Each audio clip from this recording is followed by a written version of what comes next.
evening.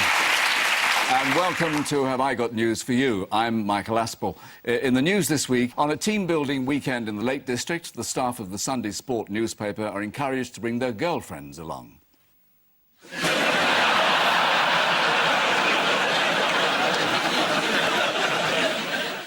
In Westminster, Conservative Party workers ask a focus group to come up with 4 words they most associate with the leadership contenders. Snob, moron, big head, plonker. And on holiday in Barbados, as Cherie Blair takes the wheel of Cliff Richard's speedboat, Tony finds out what the big red button is for.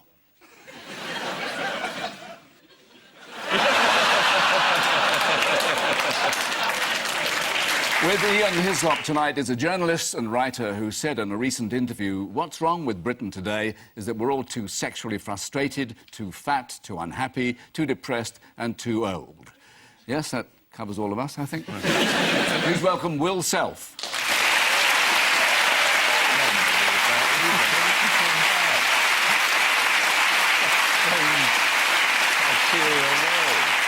And with Paul Merton tonight, an actor and comedian who said recently, disappointment is an inevitable part of life, so you should be prepared for it. Either that or make sure you're on Paul's team. Please welcome Bill Bailey.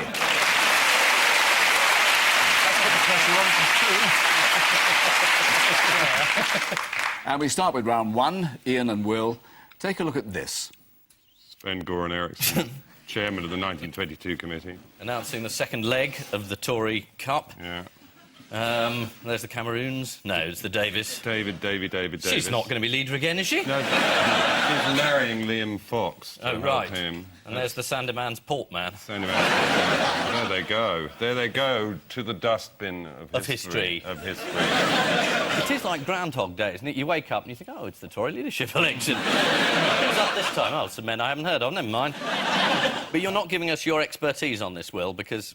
let's face it, the big issue is drugs. It's always the big issue. Yeah. It's the big issue in schools, it's the big issue in the health service, And it was the big issue on John Major's aeroplane. It was the big issue on John... Well, you know... When you were caught in the toilet taking heroin. That's right, yeah. Was David Cameron with you?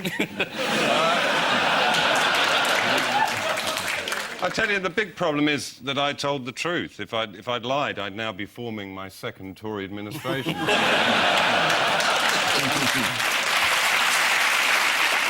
Did anyone see how the Channel 4 newsreader signed off an interview last night with David Cameron?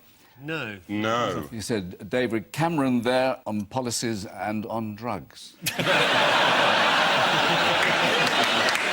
They've got much better lawyers than us on Channel 4 News. It's fantastic. It's just the leadership challenge. It always strikes me as one of those gloriously pointless exercises, like who's in charge of the pedlos? You know, somebody's now in charge of the pedalo. Oh, really? Oh, yeah. When's wife swap on? You know, nobody's really cares. Ken Clarke came straight out and said that he hadn't taken cocaine. And I know for a fact that he never did take cocaine at all, though he did take an enormous amount of LSD. It's true. That's why he's known... He's actually a rabbit called Tony. Are you sure you're not confusing LSD with tobacco? Oh, yeah. Yeah. Terrible vision of you going to jail there. One Tory casting his vote, 75-year-old Sir Peter Tapsell, told reporters, I'm so old I hardly know what I'm doing. It is a bugger, isn't it? Did you see what Ian Duncan Smith said? He was the last MP to cast his vote, and on the way out of the room, a journalist asked him who he'd voted for, and do you know what he said? I've no idea. That's what he said. He said, I don't know. Yeah, I'm not telling you because I don't know. Yeah. Who are you? Right. Are you asking me? Then? No. Oh, right. Michael Aspel, I knew that. Thank you very much. Ask Aspel, that was brilliant. Yeah. Oh, thanks. It was quite annoying. The people keep coming up to you in the street going, oh, Taunton, what do you think? A303, M4, M5, you know, what do you...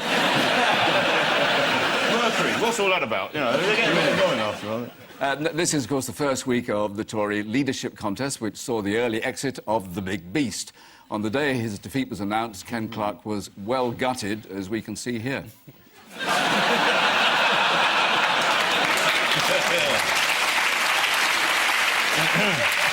So, cuddly, jazz-loving Ken Clark will go back to doing what he does best, flogging cancer sticks to the third world. Ex-GP Dr. Liam Fox wrote to all Tory members asking for their support, but sadly they couldn't read his handwriting. The youngest of the candidates, David Cameron, insists he's old enough to lead the Conservative Party, although if he doesn't get the job, he's still got his paper round. Now, Paul and Bill, what is the flap about here? This is the ducks are disguising themselves as people in blue hats. There we go. There's Pavarotti's picnic hamper. Yeah. Go on. That's, That's a Baby Shambles sound check. Yeah. Bird's taken off. It's Bird. Is that Blunkett on holiday? Yeah, it's speed dating, that was. It takes time, doesn't it? Oh, you're gorgeous. So it's bird flu. That's right, I read in the paper, the Daily Mail. We're all going to die. That was the headline or something. Something like that. How have the newspapers reacted to this? You were saying the incredibly Mail... soberly and responsibly. Measured calm. Death's coming! Oh, yeah. Fold the newspaper into a shelter now. Protect yourself. Go to the Lucasade Lake and drink heartily. The chief medical officer is a man called Liam Donaldson. Yeah. And he said it's inevitable. It's going to come here and 50,000 people are going to die. What I want to know as a Daily Mail reader is how it's going to affect the house market. Yeah.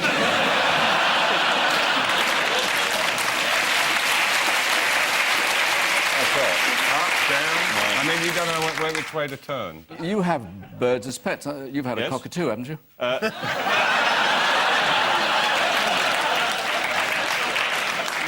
You don't have to answer that question.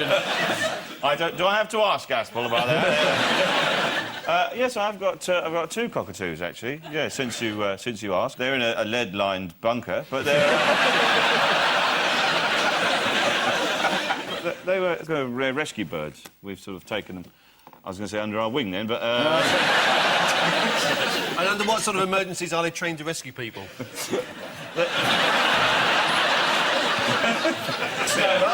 The parrot of freedom. Apparently, a huge barrel of brandy on it. Struggling with it. Starts drinking the parrot and says, "Who the fuck?" Asked for his expert prognosis on an avian flu pandemic, Sir John Skeel, I think his name is, the director of the National Institute for Medical Research, said, it's anybody's guess. So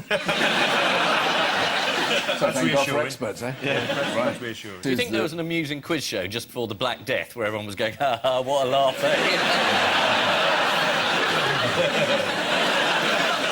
Yes, as you'll have guessed, this is indeed a bird flu, or to give it its full Latin name, Panicus tabloidus. Scientists say that the virus is destroyed by long exposure to heat, so the way her indoors cooks turkey, I'm safe. And, pretty sure I won't get Brussels sprout fever either. No offence, no offence. Well, despite the scaremongering, it is still safe to eat poultry. In fact, my local harvester has even introduced a new dish, chicken in a casket. Keith Harris's little friend Orville has been put down already. Nothing to do with bird flu, he's just an annoying green bastard.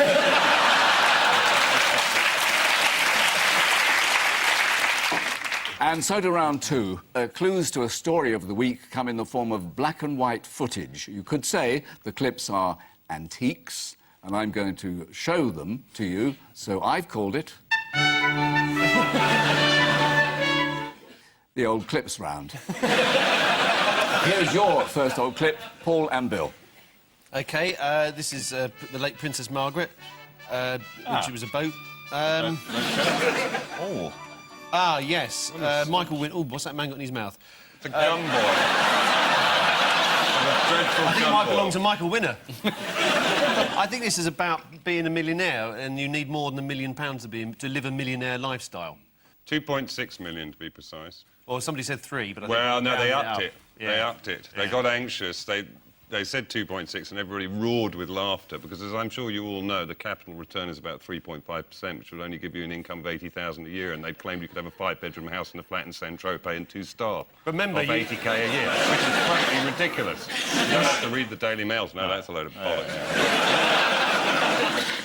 What did Michael Winner think about being a trillionaire? He said that's no good either. You need to have 30 million quid to be a millionaire these days, to live the millionaire lifestyle. He said if I had just 3 million, I couldn't even afford to talk to you on the phone. Must be on the wrong tariff. Yeah.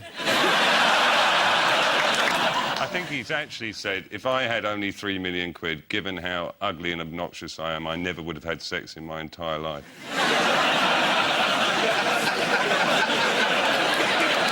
I'll be a character witness for you. Controversial.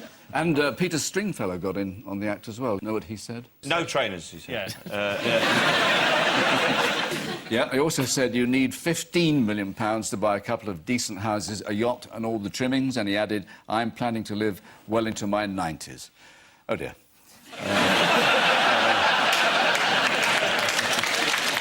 So this is the revelation that you now need more than £1 million to live like a millionaire. Although I haven't read the story myself because the butler didn't iron the newspaper properly.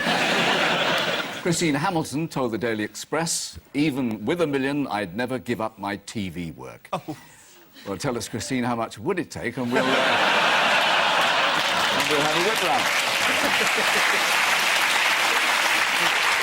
If she had £1 million, GMTV presenter Penny Smith said, I'd give almost all of it to charity and help solve world poverty. A lovely ambition, Penny, and I look forward to seeing you again in the swimwear round.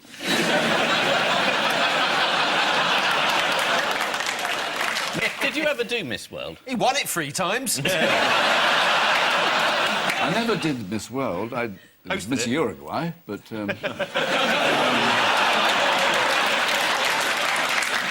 Well, next old clip, then. That's an artist. Formerly known as Prince. That's a T-shirt. This is a woman called Gillian Carnegie who paints her own bottom. Really? And she has been nominated for the annual Shock Fest that is the Turner Prize. How many people can still be shocked? We haven't got the pictures of the bottoms, have we? Well, funny you should say that. Yeah. Yeah. Nice. She could just sit on a photocopier and colour it in.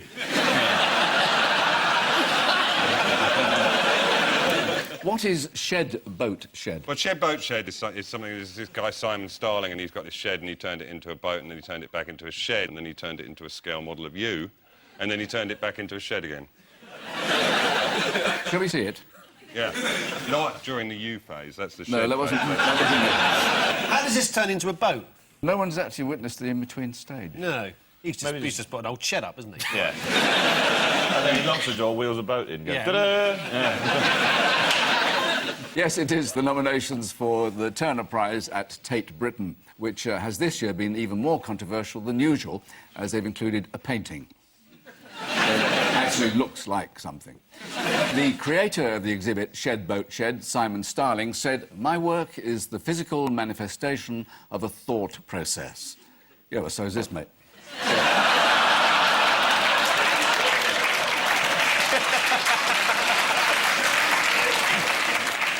Another old clip, then. I think it's time for a game, don't you? A crackerjack game, right?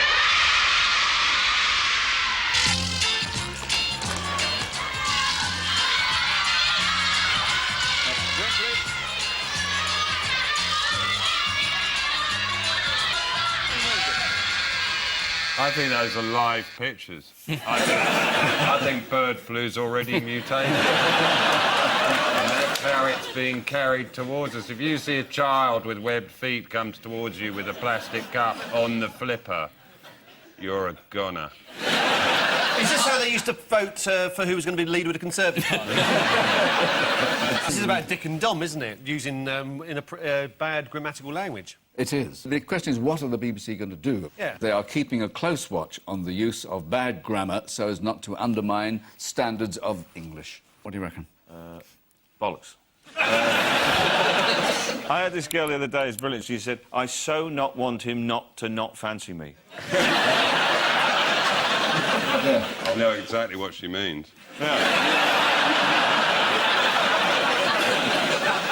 I'm bound to say, of course, that the standards have fallen since my time, and we were never less than professional, as you can see here. So you'll be going through to the seesaw game against one of the boys. Did you bring those special things with you? No, I didn't actually. You forgot. You are sacked. Leave the studio. But we will have them for you in a moment. And you know what they are, of course. Crackerjack pencils. Yes, well... Yes, this is the story that the BBC is clamping down on bad grammar in children's television. One of the shows presented by Dick and Dom includes the all-electric Granny Snog quiz. That's appalling. There really should be a hyphen between Granny and Snog. Which means, at the end of this round, it's Ian and Will with 5, Paul and Bill with 7.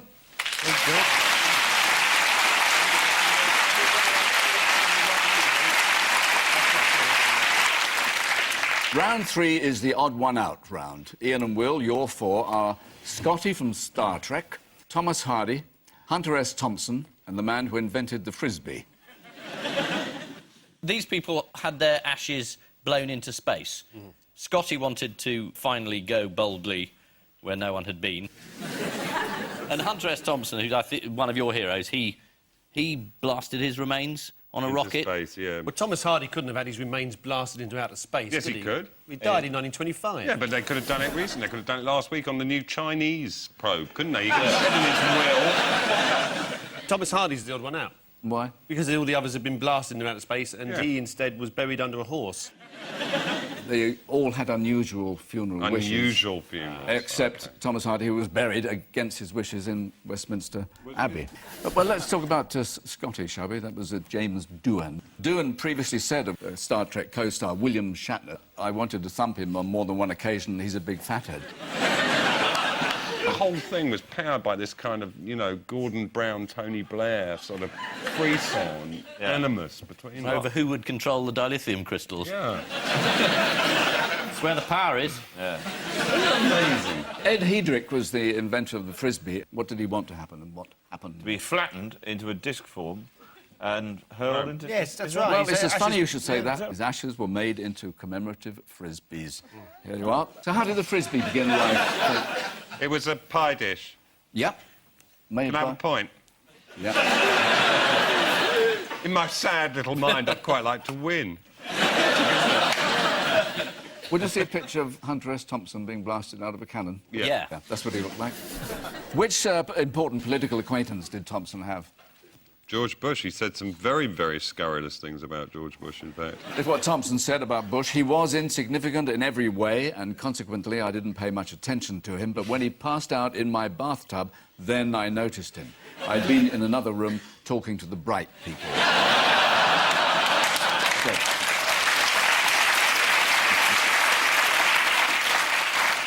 Now, Thomas Hardy. Does anyone know of anything that happened to Hardy after death that he probably wouldn't have wanted? Was he a prize in 3-2-1? No, his heart was removed, wrapped in a tea towel and placed in a biscuit tin to await the undertaker. And when the undertaker arrived, he found an open biscuit tin, a slightly soiled tea towel, and a cat licking its lips. It's getting rather macabre, isn't it? Hardy's Tess of the D'Urbervilles tells the story of an unemployed teenage girl who becomes pregnant after an affair with a married man.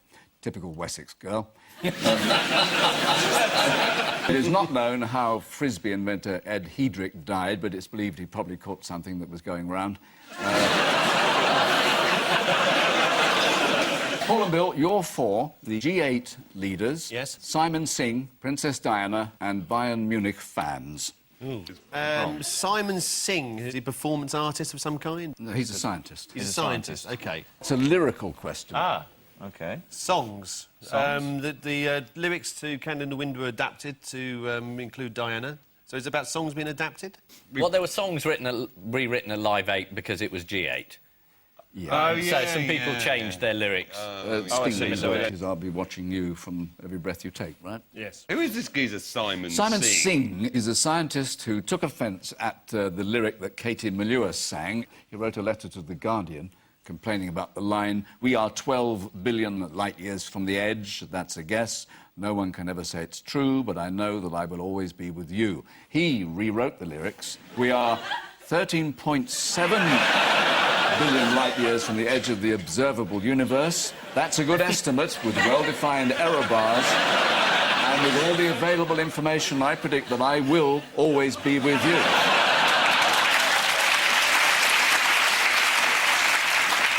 Is this actually a picture of Simon Singh?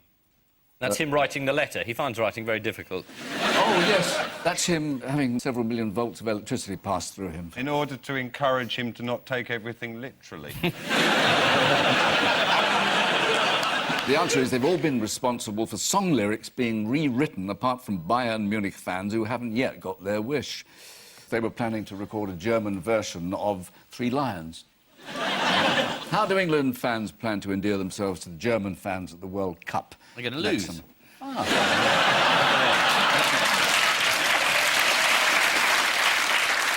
Oh, is this they printed a load of T-shirts saying "Don't mention the war"? Yep. Yeah. In German. In German, oh, we'll have the German ambassador out again. Even with the football, you have to make the same old joke. For the Live 8 version of Every Breath You Take, Sting changed just one word. We'll be watching you instead of I'll be watching you.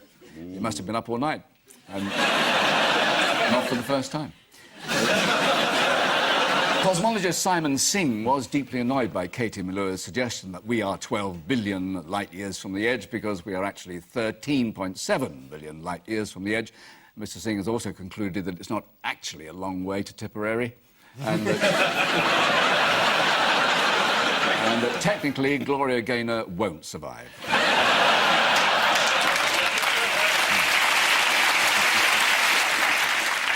Missing Words is our final round, which this week features a guest publication that captures the true spirit behind collecting and cherishing rare and beautiful antiques. What's It Worth magazine. So here we go with couple escape speeding fine by inventing what? Priceless gilt ormolu clock. I thought this is a Bulgarian friend.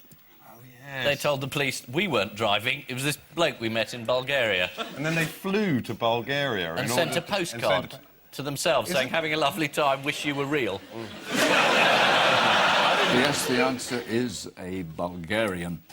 Rather than pay a £60 speeding fine, Stuart and Catherine Bromley invented an ex-employee from Bulgaria who they claim was driving their car at the time.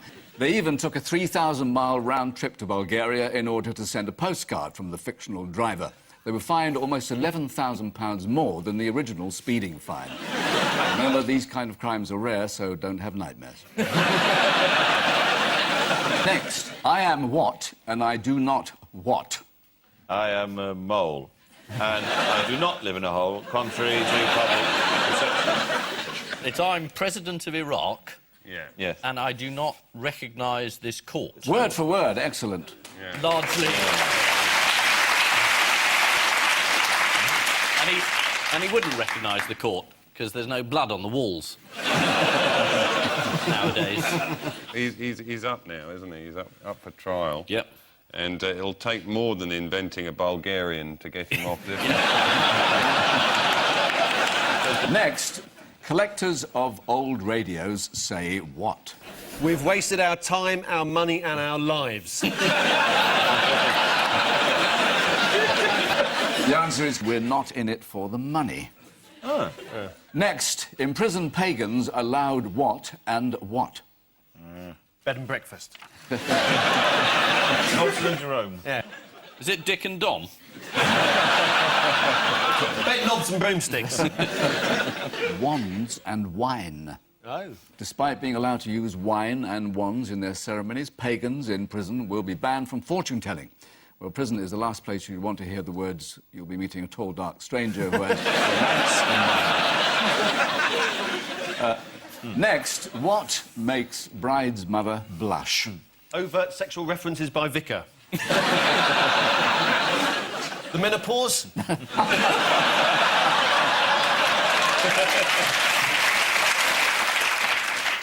The answer is green light. Oh, I know this story. Yeah? Yes, we've just told you what it is. Green light making a mother blush.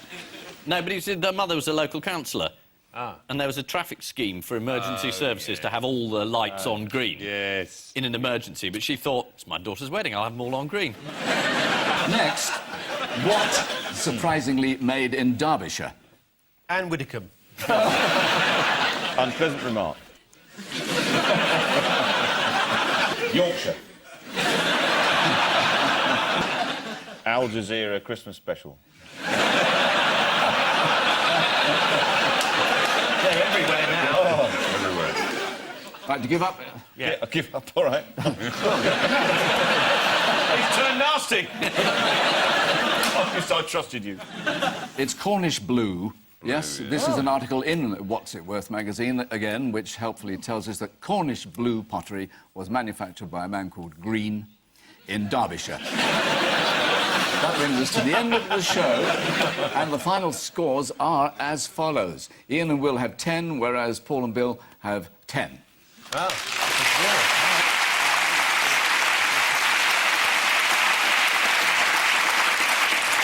And, of course, It's nobody like the Tory leadership contest. That's exciting. The difference being that no one here goes home empty-handed. Both teams have got a Have I Got News for You pedal. How lovely. Before we go, there is just time for the caption competition. There's hardly any point in putting our sirens on in this situation. Oh, let's put them on anyway. Where'd you say that Brazilian bloke was? What about this? Technically, I should be in the race, but you know how it is. I got so bored, I thought... Shergar and Lord Lucan have a drink at Royal Ascot. David Cameron puts on dark glasses as he has a flashback.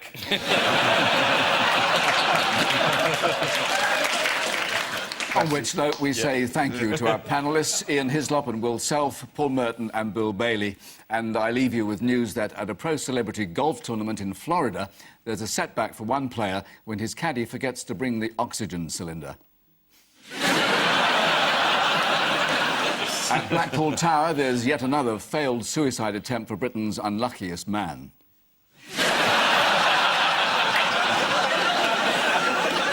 And as Jerry Halliwell announces she's pregnant but is reluctant to name the father, one tabloid journalist gets lucky with his first call of the day.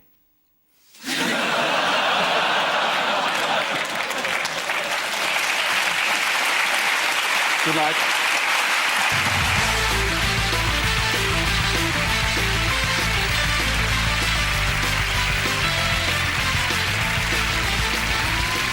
A light-hearted look at the major